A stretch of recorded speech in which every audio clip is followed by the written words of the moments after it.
नमस्कार दोस्तों, दिव्यवाणी चैनल में आपका स्वागत है।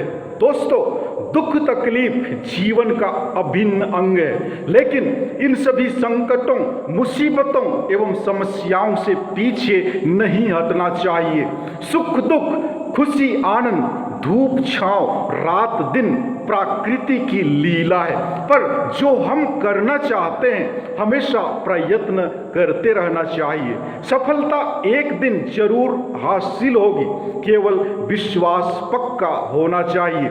योब, अब्राहम, इसहाक, याकूब के माध्यम से प्रभु हमें अपने विश्वास पर अडिग रहने के लिए निमंत्रण करते हैं, क्योंकि मसीह हम सबों के पापों के लिए मर गए और पुनर्जीवित होकर उन्होंने हम सबों को जीवन दिया है। प्रभु के सामने हमारा दुख तकलीफ कुछ नहीं है। पारिवारिक समस्या, बीमारी या मृत्यु हो, अगर हमारा विश्वास प्रभु पर दृढ़ हो तो प्रेमी पिता ईश्वर हमें कभी हताश नहीं करेंगे, बल्कि खुशी एवं आनंद से आगे बढ़ने के लिए शक्ति एवं बल प्रदान करेंगे। हमारा जीवन भी समुद्र के लहर के समान है। प्रभु ही हमें ईर्ष्या, द्वेष, घमंड, डर, घृणा एवं दुख रूपी लहर से बाहर निकालते हैं। तो आइए आज के दिव्य वचन की ओर बढ़ें। दिव्य वचन में प्रवेश करने से पहले आपसे मेरा नम्र निवेदन है, कृपया मेरे चैनल को सब्सक्राइब एवं शेयर जरूर करें। आज का दिव्य वचन सूक्ति ग्रंथ अध्याय 24 पद संख्या 1 से 34 तक से लिया गया है। वचन कहता है, दुष्टों से ईर्ष्या मत करो, उनकी संगति की इच्छा ना करो, क्योंकि उनका हृदय हिंसा से भरा है और उनके मुख से अनिष्ट की बातें निकलती है। प्रज्ञा से घर बनता और समझदारी से दृढ़ होता है। ज्ञान से उसके कमरे सब प्रकार की बहुमूल्य और सुंदर वस्तुओं से भरते हैं। प्रज्ञा संपन्न व्यक्ति शक्तिशाली है और ज्ञान से उसका सामर्थ्य बढ़ता है। युद्ध में पथ प्रदर्शन की आवश्यकता होती है। विजय परामर्शदाताओं की भारी संख्या पर निर्भर है। प्रज्ञा मूर्ख के लिए पहाड़ जैसी है। मूर्ख नगर द्वार की सभा में मुंह नहीं खोलता। जो बुराई की योजना बनाता वह कपटी कहा जाएगा। मूर्ख पाप की ही योजना बनाता है। उपहास करने वाले से मनुष्यों को घृणा है। यदि तुम विपत्ति के समय निराश होते हो तो तुम में शक्ति की बहुत कमी है। प्राणदंड मिलने वालों को छुड़ाओ, लड़खड़ाते हुए बद्ध के लिए ले जाए जाने वाले को बचाओ। यदि तुम यह कहते हो हम इस विषय में कुछ नहीं जानते, तो क्या हृदयों की थाह लेने वाला कोई नहीं? वह जानता है जो तुम्हारी निगरानी करता, वह जानता है और प्रत्येक व्यक्ति को उसके कर्मों का फल देगा। पुत्र, मधु खाओ क्योंकि वह अच्छा है।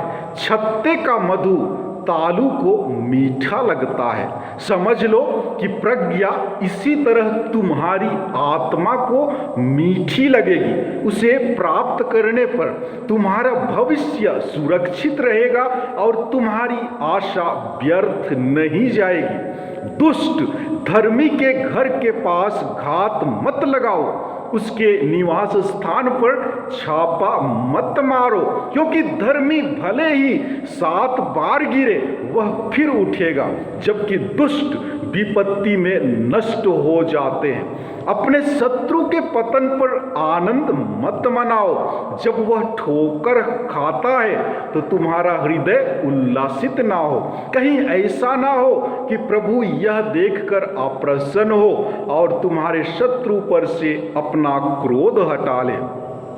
कुकर्मियों के कारण मत कुढ़ो और दुष्टों से ईर्ष्या मत करो, क्योंकि कुकर्मी का कोई भविष्य नहीं और दुष्टों का दिया बुझ जाएगा। पुत्र, प्रभु और राजा पर श्रद्धा रखो और विद्रोहियों की संगति मत करो, क्योंकि विनाश उन पर अचानक आ पड़ेगा। कौन जानता है कि वे कौन सी विपत्ति ढा सकते हैं। ज्ञानियों की कुछ और सुक्तियां निर्णय देते समय पक्षपात उचित नहीं है।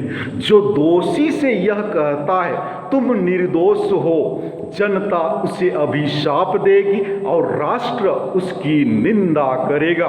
जो दोषी को दंड देंगे उन्हें सुख शांति मिलेगी, उन्हें आशीर्वाद और समृद्धि प्राप्त होगी।